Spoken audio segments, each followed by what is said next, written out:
and I really want to explore deeply about myself first, which is usually what happens with astrologers in the making. They want to discover who they are, what makes up their personality or their abilities or all those things. It's just like it deepens the connection to self astrology.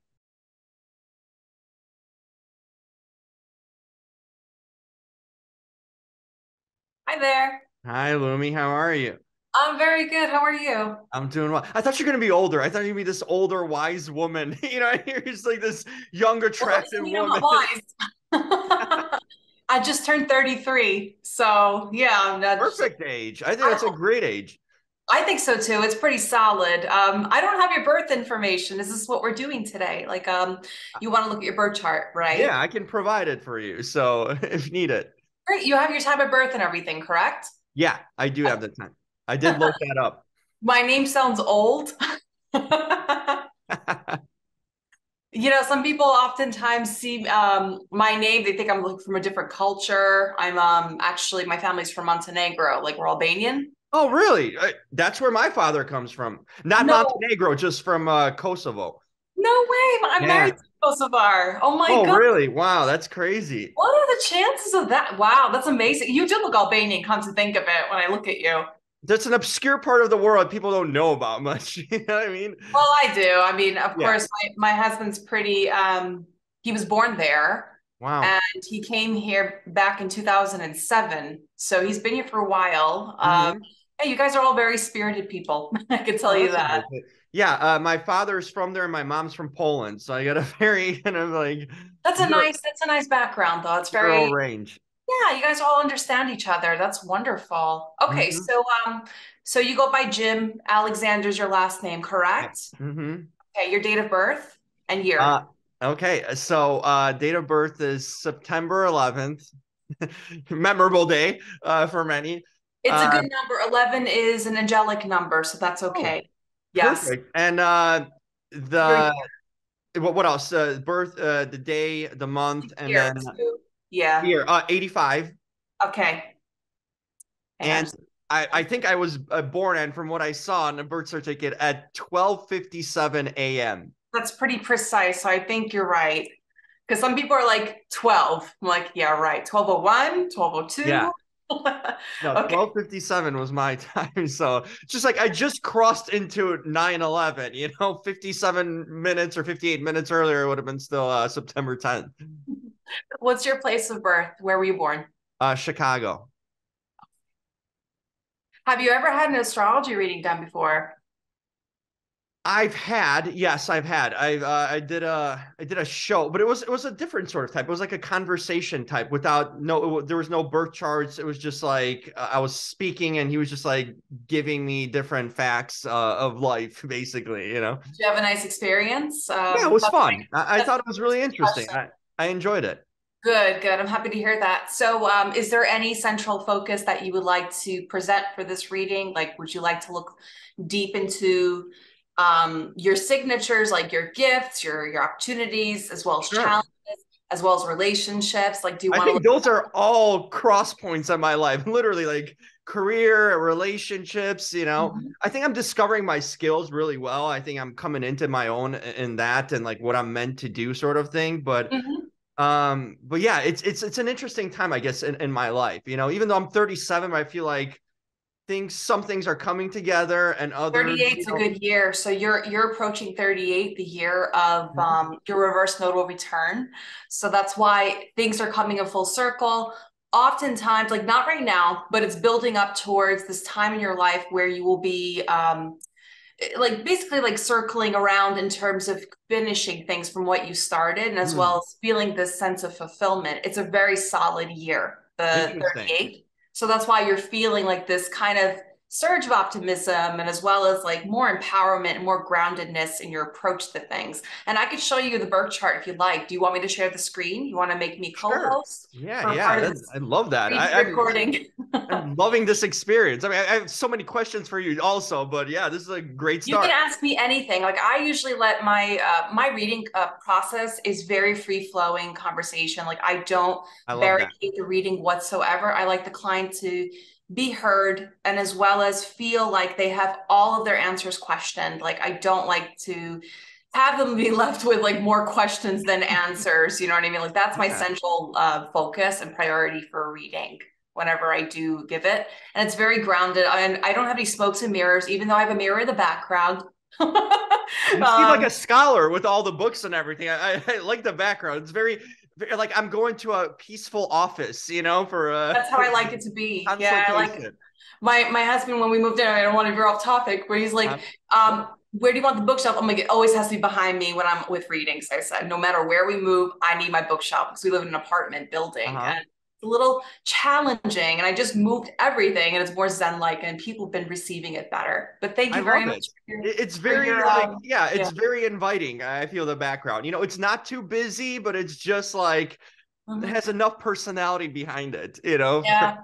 And I see that you have a woman in the background under your Yes. real talker. Is there any significance behind that? And you probably Uh, have a funny conversation starter all the That's a time. great one. Yes, I always get that. So Real Talker is obviously my outlet, and I got a cool neon sign.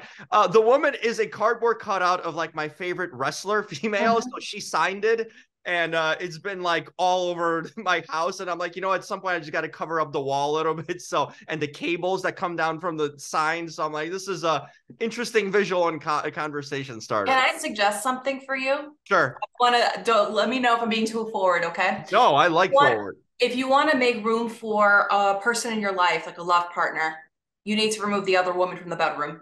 I know, even though she's not in any way with you, but Yeah. energetically, it's just like some kind of interference that could happen. I'm talking about like Interesting. feng shui. Yeah, it's very much like how in feng shui where they suggest like to put things like above the ground. Like they don't want anything on the ground, just so Huh? there's more of a chi flow and life force throughout your home, your office, or wherever it is, and it brings forth more opportunity of abundance in your life. Now, in terms of, I'm not knocking the cardboard cutout. She's probably a fantastic wrestler and everything, but I would suggest probably putting her in a different focal point of your home as opposed to the bedroom. Just for me to be frank, but believe it or not, how long's it been there? That cardboard cutout. Probably like half a year. Okay. But if you want to leave room for more love in your life or more increasing chances of success in creating connections, get her out of there. Wow, interesting. I never thought about it. I'm like, oh, it's gonna be a cool conversation starter in my Zooms, because I talk to a lot of celebrities and all sorts of things Yes. like that. So I'm like, Yeah. at least covers up, but I never thought about it that Put a way. plant, like put a plant, usually a really good plant to attract flow and more positivity is like if you like plants, and I see that you have succulents in the corner there. Montessera is a really nice plant Oh, I for heard that. Yeah. positivity. It's the one that I actually have in the background. It has hearts on it. It grows so beautifully and large. Like my sister-in-law gave me that, but it creates more of a nice like soft and harmonious energy in the room. And even jade plants, like that's really good for love and new beginnings as I well. have that in my bedroom, actually, that one. Jade one, yeah, it's Yeah. beautiful. Yeah, that's Mhm. great. So yeah, I would say like put like some kind of focal piece of something that's special to you and that has something to do with romance and love, and it just opens up outlets of opportunity in the bedroom. So, and don't sleep in the middle. Oh, I'm always a side sleeper anyway. Perfect. Okay. So yeah, that's because we're talking about relationships, and that's Yeah. how I usually talk with my clients too. I usually give off um esoteric advice and mystical insights and all that stuff as a part of the reading experience. So if you do want to seek me out as a reader, I usually like to be I like to give off like any advice from what I read. And as you tell, like, as you can tell, I have like a well full of books in my background. So You I do. definitely love looking into these things. But anyway, do you have any questions for me before we begin in terms of exploring your birth chart? Yeah, I had questions about the birth chart, and then I had questions about what you do. So I had a lot because I'm fascinated by what you do all around. Do you Thanks. want to cover some of the other topics before we get into the reading and birth chart, or Whatever it is that you want, like however you feel guided to do this, I'm open okay? book. We'll leave the birth chart and reading kind of best for last, maybe, and we'll Okay. get okay. I'm curious, how did you get into this? Because like people are going to watch this and wonder, like, how does one attain this sort of spirituality, this sort of premonition and all that you do, the Yeah. connection to astrology. Was Yeah. it something natural that came up for you when you were younger or discovered later through life through all the readings you do? Yeah, I was a very intuitive child growing Mhm. up. I used to see people's auras and I was not able to explain what I was seeing, but because I was telling people randomly, like, you got a lot of purple around you, you got a lot of red around you. They're like, what are you talking about? And my father even asked me that. He's like, what are you saying? Like, because I saw a lot of reds and yellows with him. And he's like, nobody sees that. And then just like, boom, like my gift turned off. Gift or ability, I should say. And, I was oftentimes very receptive to people's information, like energetically, like I could read the room. When I was a child, I was very psychically sensitive to other people's emotions and feelings. And like I was receiving lots of information of all kinds, and I couldn't really explain what I was seeing or feeling. So it built up a lot of intensity in me because nobody was able to have a sit down with me and explain the reasons why I was feeling these things. Uh-huh. But around the age of 11, 12 years old, I'll tie in something astrologically connected there. It's called the Jupiter return, which means that the time you were born, Jupiter makes its full rotation around the wheel every 12 years, which is in corresponds to the 12 zodiac signs. So Mm-hmm. it made its official return to the original degree as to when I was born.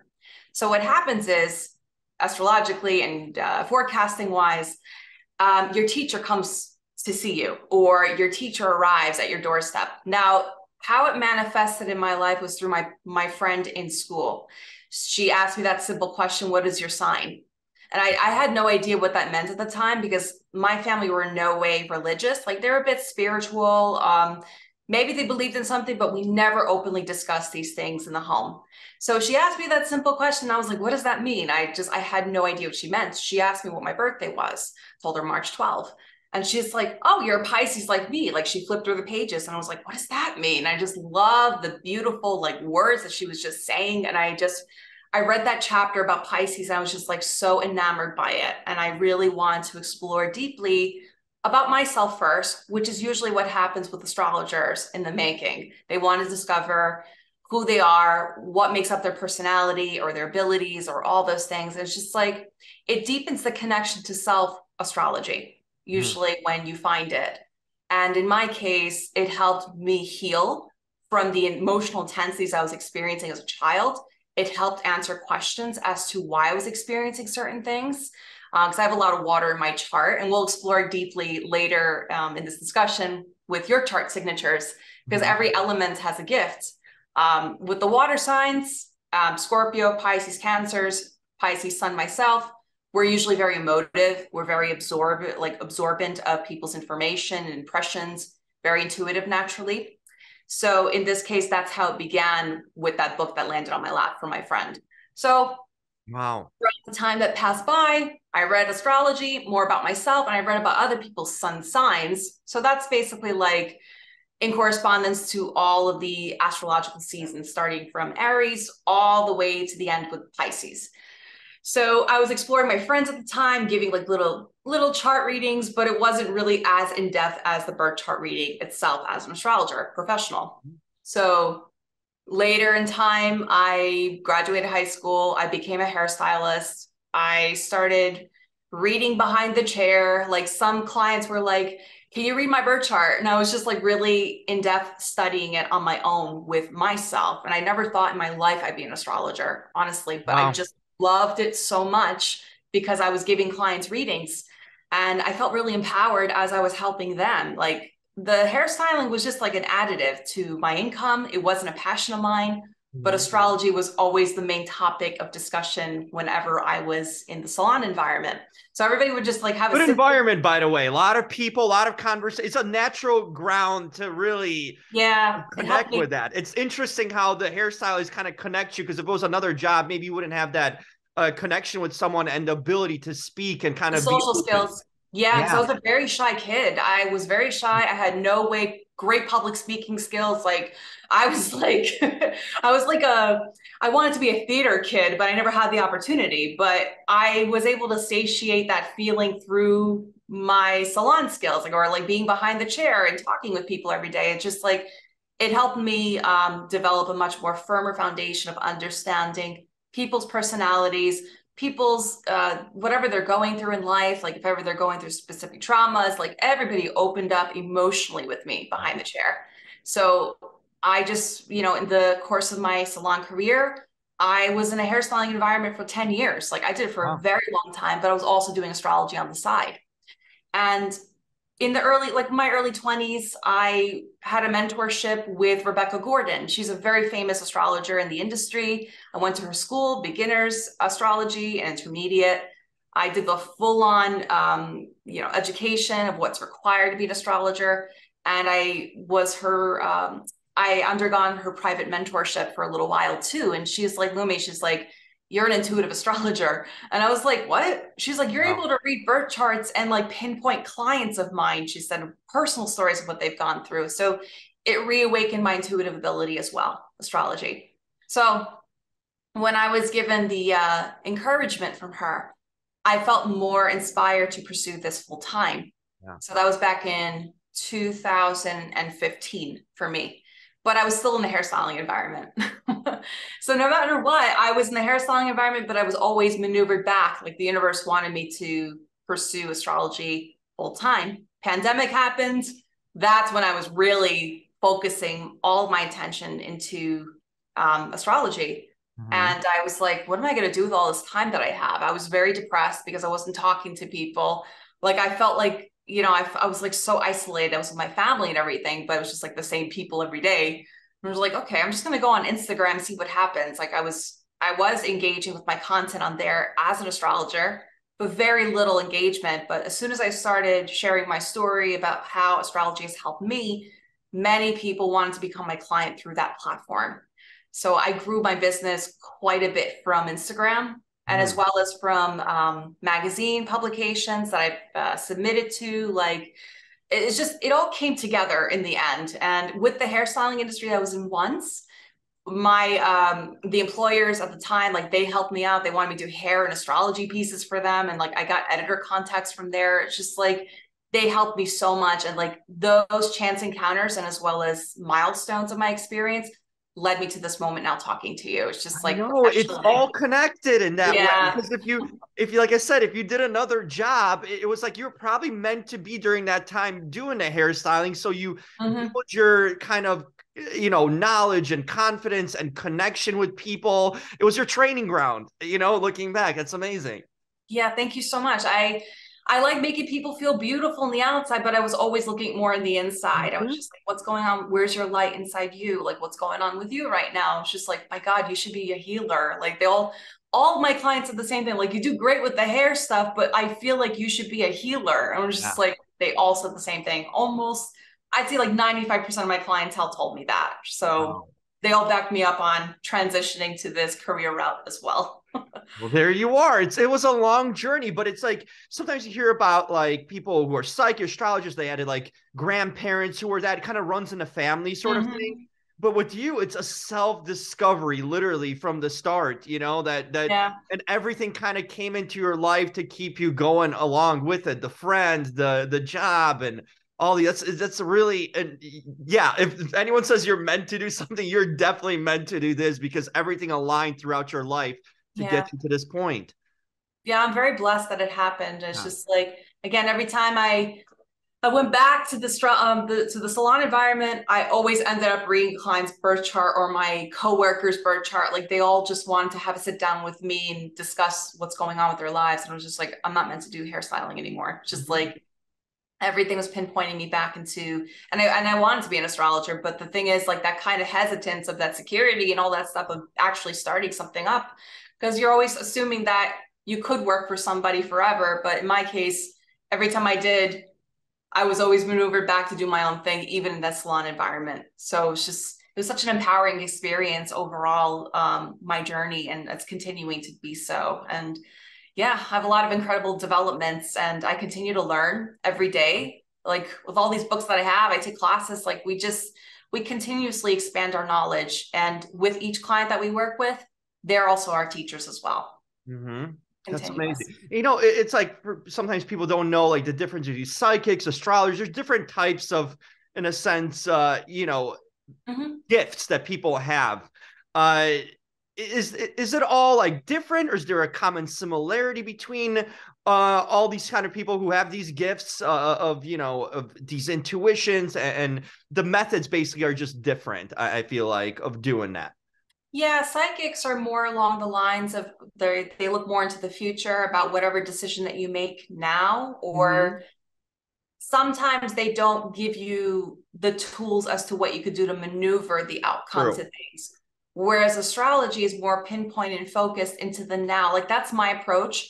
I'm Mm-hmm. more along the lines of a coach. I like to see, yes, what is going on with you with the intensities of the planets and how it's impacting you personally, but what can you do now to empower your life, to help strengthen your reserve, to get through those moments in your life? Mm-hmm. Now, with the intuition that's interweaved into it, I could see the present as what you're doing right now, but I can also see the past of what you've done, like through the planets and how they're interacting with each other in the birth chart. So it's very multifaceted astrology. It Mm-hmm. awakens portals of discovery. I'm not saying portals like we walk into portals or anything like that, but Yeah. it awakens some new realizations within you. And even the client wakes up into some kind of new perception of something. Like if ever they're going through, for instance, like any relationship dilemmas and they're stuck in a toxic relationship, Yeah. we'll look at specific planetary aspects in the birth chart. And I'll often take note, or else, as well as other astrologers, as to what's going on with those planetary bodies. And the client will actually wake up to the realization that they're probably in a toxic relationship that's not serving them anymore. So it all depends. But yeah, the intuition does come through. It all depends on the practitioner that is at work. But psychics, they not knocking them or anything, they have great gifts as well, but they look more towards inevitable, what's going to happen, this is it. That's a Mm-hmm. doom and gloom. But nowadays, I feel like we're all evolving more along the lines of helping ourselves empower each other in the now, Yeah. as opposed to looking at the future and just like, that's it, end all be all, like, good luck, you know? Because you still have a So, will of changing things, right? It's the, yeah, like, or you still have alleviating. routes to take, paths to take, you know, to you have some control over your life, right? To Yeah, alter the route. yeah, or at least alleviating the effects. Yeah. Like alleviating it, buffering it. Like that's how I usually see it. Like if you look at like you probably heard of Pluto before, like if you have like a Pluto transit happening in your life, or yeah, Pluto is all about like I work closely with Pluto, so we can talk about that in your chart because I didn't look at your chart closely yet, but Mhm. like we have specific planetary signatures that we work with. Like they're kind of like our guides in the life that we live. They're also known as like the rulers of our chart. So for instance, if you are let me look at your rising sign. Hold on. Okay, you're Cancer rising. So you're working with the moon throughout your entire life. Like that's the chief patron of your birth chart, the one who guides you on the way to fulfilling your soul's fulfillment. So yeah, or going back into what I was talking about with Pluto, if you're going through like a Pluto transit or something like that, Pluto's all about like dissolving things, transforming, regenerating, really looking at the root of what happened in your life that's leading to you feeling this root rot or decay in your life. Like what needs to be disseminated once and for all in order to make clearance for a better outcome in your life, in your Mm. position where you are. I hope that makes sense too with what I'm saying, Jim. I mean, I'm catching some things for sure, you know. Are you I'm absorbing it a learning little too. bit? Yeah, I'm learning from you in the prospect, which is interesting in itself too. Um, Yeah. how accurate do you find these readings to be in general for your clients and whatnot? You know, when you get the information, the necessary, obviously, because if you don't have all the information, I'm sure you can't align certain things Yeah. foolproof. But how over the years, how has it improved? Has it always been kind of from the get go fairly accurate? How has that been? Yeah. It's been, I'd say like 95, 90, like 90% Wow. of the time. Yeah, pretty accurate. Because I'll have clients come back to me like saying, like, you said this, you said that, this is what happened. I was just like, well, I don't remember exactly what I said at the time, but like I'm glad that you have had the tools to navigate through that specific time in Mm, your life. So yeah, they usually do come back in terms of affirming with what I said. yeah. Um, but it's not me that's the predictor. In fact, it's just the planets and how it's working your birth chart. I give the cosmos all the credit. I'm just the translator in a way, Mm-hmm. you know? So yeah, the accuracy, it could be on point. It all depends on what parts of the birth chart you're working most with, and looking at the natal chart story, like your birth chart, for instance. I'm not looking at your chart at the moment, but we all, like, you can have the same birth chart as somebody else at the time of birth, and you know, probably somebody who was born next to you or wherever, like, you know what I'm talking about, like in the hospital. Yeah. Some souls, you and that, hypothetically I'm talking about, you and the other person are two different souls. You decide which planetary bodies you're going to work with more than the other. That's why no two charts are really alike, even though if you Mm-hmm. are born at the same time and place, location, everything, Yeah. it all depends on the soul's free will as to how things will unfold in the lifetime. And Interesting. that same goes for twins. It's just like my husband is, you know, he has a twin. Oh, wow. They're nothing alike. They are 35 minutes apart, so that makes a huge difference. But I read for identical twins before. They were like a minute apart, but they were definitely different because they're two different souls. Mm-hmm. And they decided to inhabit and as well as work through specific planetary placements more than the other. So that's how it works with the Interesting. accuracy. Yeah. Do you feel like the charts and can really affect? Because like people, I mean, these days, but in general, people are in sometimes dark places enough. Like hope is an important thing, I feel like, in life, you know, because if you lose hope, you lose a lot of things and things can spiral out. How have you seen like people who have been in dark places, the charts really kind of maybe recovering them or giving them that hope, Yeah. you know, that changes on the horizon and, you know, bad times don't last forever sort of thing? Exactly. Yeah, that's how I usually disclose to my clients in Mhm. time. Again, you're referring to like intense transits, such as like Pluto transits or Neptune transits, like usually the outer body planets, as to how they are impacting the birth chart. They make the most impact because they are so slow moving. And they're the most slow moving planets as opposed to the inner planets, which is the sun, moon. Moon is not a planet, but it's a celestial body. So the Mhm. sun is a celestial body as well, because that's the core of the milk of the solar system. But Mercury, Mars, Venus, these five celestial parts of the birth chart, they're the most quick moving. Mhm. Whereas the outer body planets have more of a deeper impact, they're more longer term.